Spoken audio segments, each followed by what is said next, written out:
How's it everyone, this is Lolcohol, and in today's video I'm going to give you a whole lot of tips on improving your damage throughout the campaign.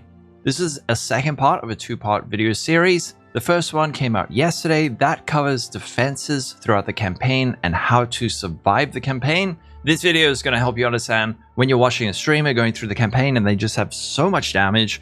This should illuminate that and help you to understand it. I'm going to start out by focusing mainly on martial builds, and then I will touch on some caster builds.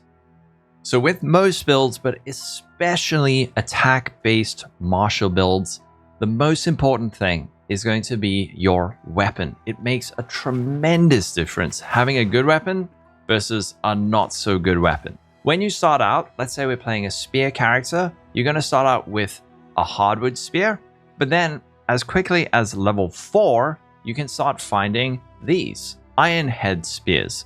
It's going to be like this with all attack-based builds, where every few levels, a new base type becomes available, and that base type has higher base statistics than its lower counterpart. So with our little Amazon, we start out here with this hardwood spear. It does 11.2 damage per second, but then at level 5, we can equip an iron head spear, which does 16.8 damage.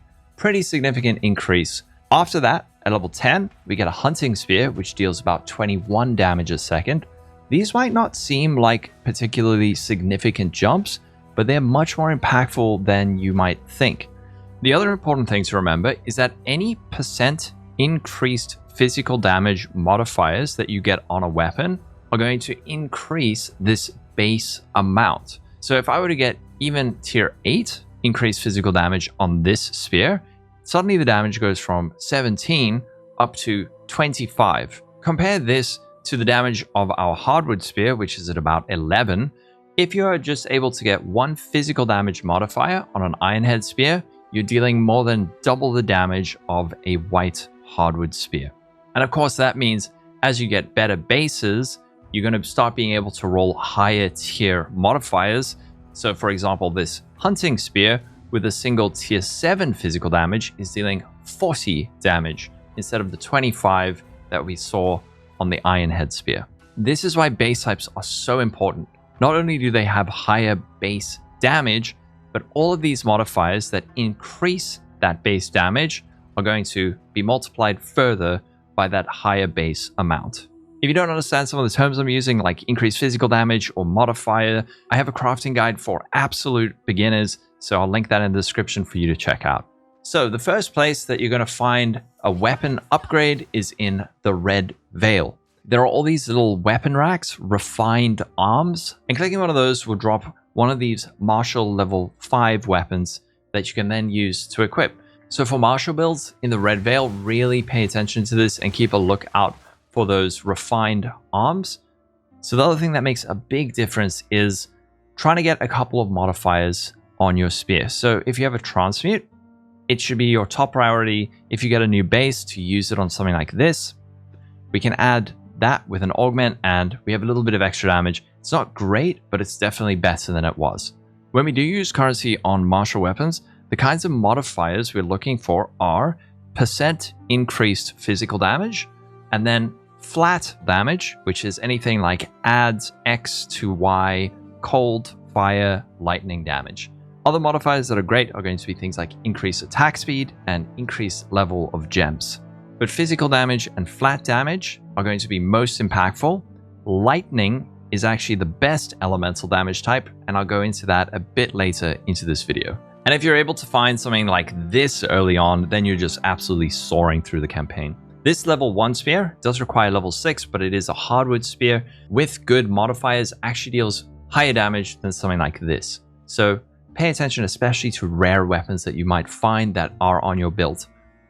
But now I did mention using currency on weapons. This is something to really pay attention to. Currency in the campaign is fairly scarce. Doing the league mechanic this league, you will get a lot of it, so that's another thing I highly recommend. But you don't want to be using all your currency willy-nilly because you need to have it when you need it. When you find that next base type upgrade, like you hit level 10, having like an orb of transmutation and an augment can be a huge difference if you were to hit a good damage mod like this. So be sparing with your currency. Transmutes and orgs, you're going to find a decent amount, whereas regals are much less common. If you don't find a lot of these, I highly recommend saving your regal for your level 16 spear in Act 2. But if you're full clearing and doing the league mechanic, you should have a few of these. A good rule of thumb is if you have enough damage and you're killing stuff fine, don't waste your currency because you don't need to. Wait for that next weapon upgrade and for when you really need that extra bit of damage to upgrade your base. You can also always check vendors for weapon upgrades. Sometimes you might find something like this. This is so good. If you were to find this on level 11 on a monk, this would be a huge upgrade from a level 4 or level 5 staff. So check your vendors and also be sparing with your currency. One other huge tip for martial based builds is to get flat damage to attacks on your rings and gloves. Something like this, an early iron ring can make a huge difference to your damage. I know it doesn't look like a lot. The implicit adds 1 to 4 physical damage to attacks, but at a low level, this makes a huge difference. Gloves, if you can get something like this is fantastic, but a little bit of adds damage to attacks. You'd be surprised. I can even just take these off. Let's just say my spear stab is 878. With these gloves off, it goes down to 724. So this is adding a very big chunk of damage, and it's going to be even more impactful early on. One place that you can get a guaranteed ring is in Cemetery of the Eternals. Over here, you're going to find a sarcophagus that contains a guaranteed ring, either a lazuli ring or an iron ring, and I highly recommend seeking it out. When you do find this ring on a martial build, you are hoping that it's an iron ring, but even if it's not, it's still very much worth it to use a transmute and an augment on it because you have about a 1 in 3 chance to get an additional flat damage modifier on that ring. Now, another thing that can be very impactful for weapon damage are augments. I'm talking about the socketable ones that you put into sockets on your gear, not the orb of augmentation.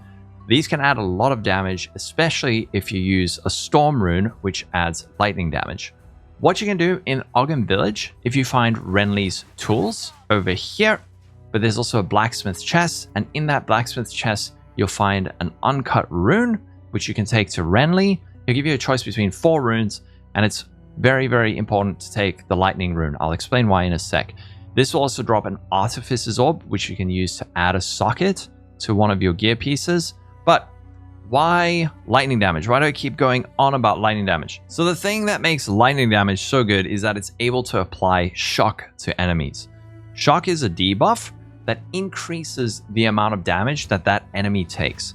So with a 20% shock like this, you're effectively dealing 20% more damage to this enemy. That's why looking out, especially for lightning damage on your gear, is really important. Lightning damage here is fantastic. Lightning damage on your weapon's good, but if you can't get it on a weapon, if you can apply a storm rune, you can get that little bit of lightning damage there, apply that shock, and it majorly increases your damage.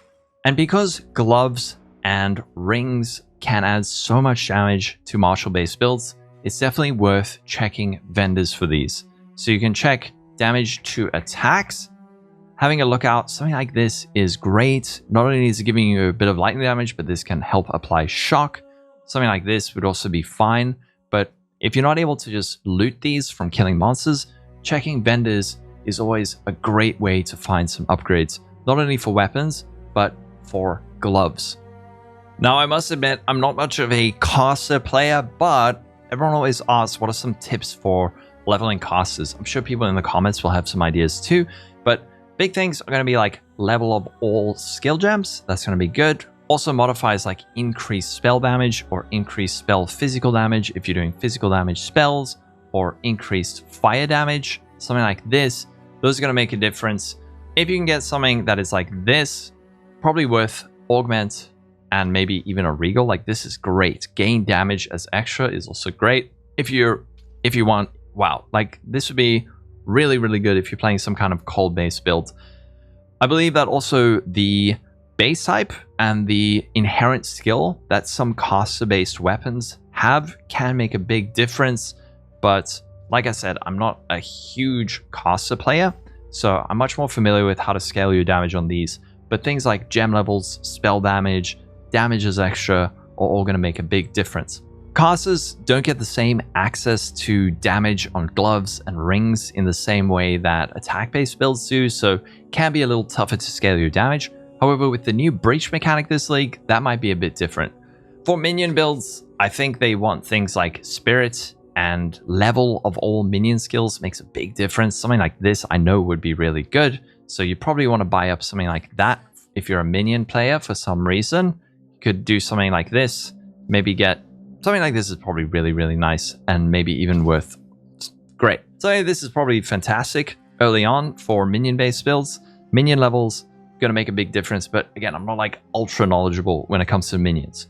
Now, one thing that I definitely do know helps with casters is the level of your gems. As you progress, you're going to be finding higher and higher level uncut skill gems. Using these on your main skills is really important for damage, especially for caster builds, but also actually especially for attack-based builds.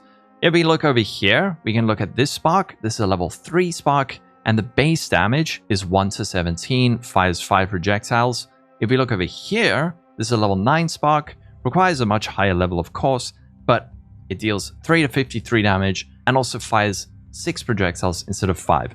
So make sure that if you are, let's say, level 31 playing a spark build, you're not running around with a level 3 spark. Can be easier than you think to overlook this.